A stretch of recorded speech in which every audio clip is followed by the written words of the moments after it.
What's going on, everybody? It's Ryan here. Time for a new topic of Ryan on Gaming. This one comes from one of you guys on the comments of one of my last Ryan on Gaming topics.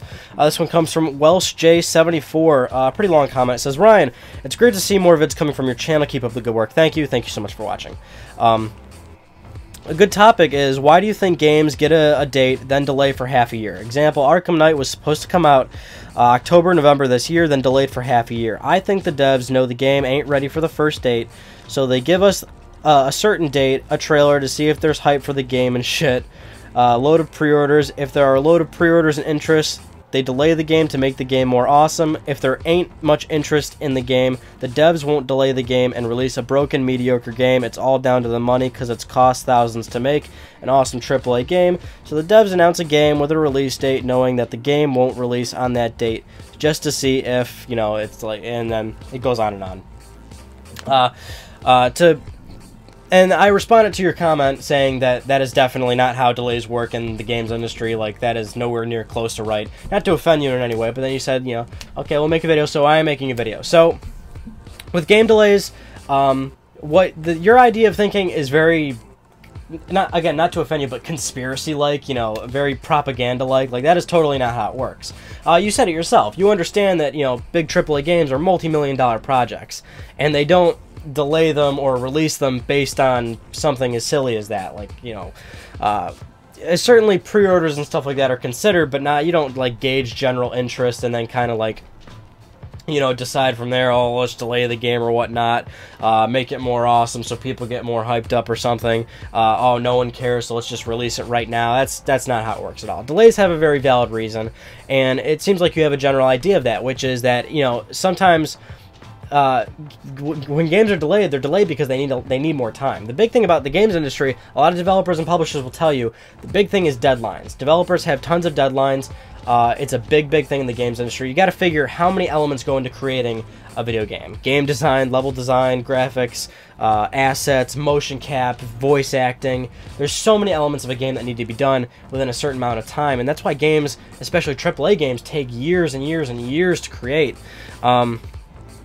So it's very understandable to see why certain games get delayed, but more so, you know, you say yourself, a lot of games recently are coming out and they're kind of like broken, mediocre, their servers don't work, something like that. That's the result of a game that didn't get enough time, you know?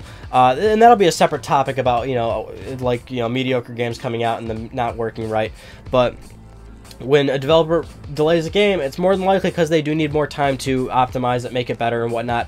In fact, more often than not, you can read plenty of reviews online from, you know, multiple developers in the industry, to the point where you can clearly understand that when developers are making games, it seems like they want to do more, but they never have the time to. It seems like developers are always cutting content from their games because they can't reach the deadline.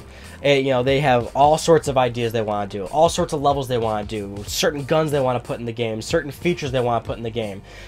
They want to do these things. They never have the time, or more importantly, like, money to do it, you know?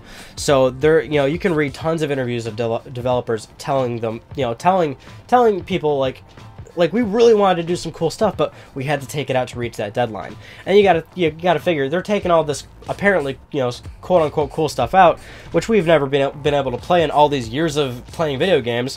And sometimes games still come out like really buggy and messed up and whatnot. The thing about, you know, modern games today is that there is the ability to do patches and stuff like that. That gives, there's bonuses there and then there's negatives there. The bonus being that a developer can, you know, create a game, start printing the game, you know, like say it's like finished, so they start manufacturing the disc, but they're still working on a patch to release day one. That's why a lot of games get day one patches, because the disc's already being printed, but the developer is still adding more content to the game, fixing certain bugs in the game, stuff like that, right? So they can hit their deadline and still keep working on the game. In retrospect, it's also pretty bad because a lot of developers can get away with releasing, like you said, mediocre, crappy, buggy games, and just think to themselves like, oh, we'll just patch it later. And then you know, maybe they hit a certain snag in their scheduling or whatnot. Maybe they, you know, some people get laid off or something, and then they don't have the workforce to start patching the game that they just released that obviously needs to be patched. You know, delays need to, whether you like it or not, delays need to happen because that ultimately makes more polished quality games for us to play.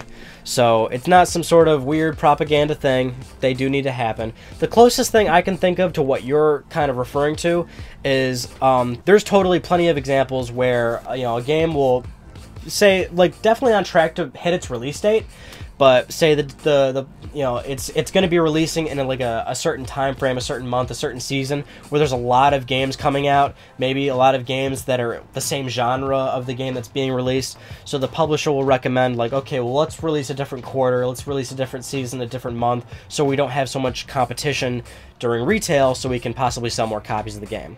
That's definitely like a valid reason. That's totally happened before.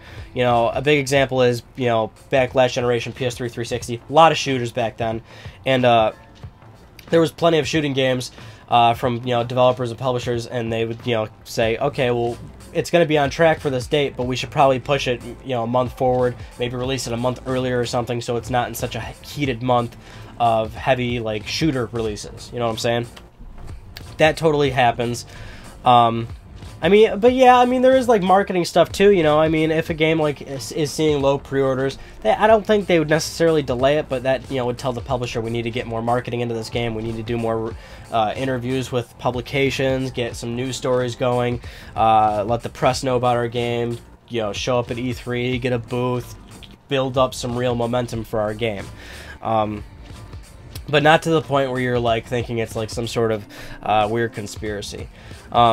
Yeah, delays happen like for the benefit of everybody, not only the consumer, but the publisher, developer. They don't want to delay the game. Publishers have earning calls and stuff, investments. They have time frames and stuff. Their quarterly earnings, all that business nonsense. They have all that stuff. They want games to hit their deadline. The developers want to hit their deadlines for the publisher. They want these things to happen. It's unfortunate when delays do happen, but more often than not, it's for the benefit of everybody, especially the consumer, because the game will be more polished and in a better state to play. Hopefully. Anyway, I hope that is a thorough answer to your video, and it's a great topic. Thank you so much for submitting it. If anybody has any sort of topic for Ryan on Gaming, give it to me. Give it to me. And I will get on this camera. I'm gonna burp. And answer and talk for an extended period of time, about 5 to 10 minutes, usually on the 10-minute scale, like bordering 10 minutes. I did burp. I'm gonna keep that in the video. Anybody. Anyway, that's about it for this episode of Ryan on Gaming. Thank you so much for talking with me.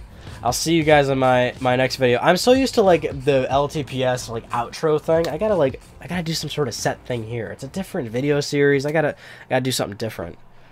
Huh. Right on the spot.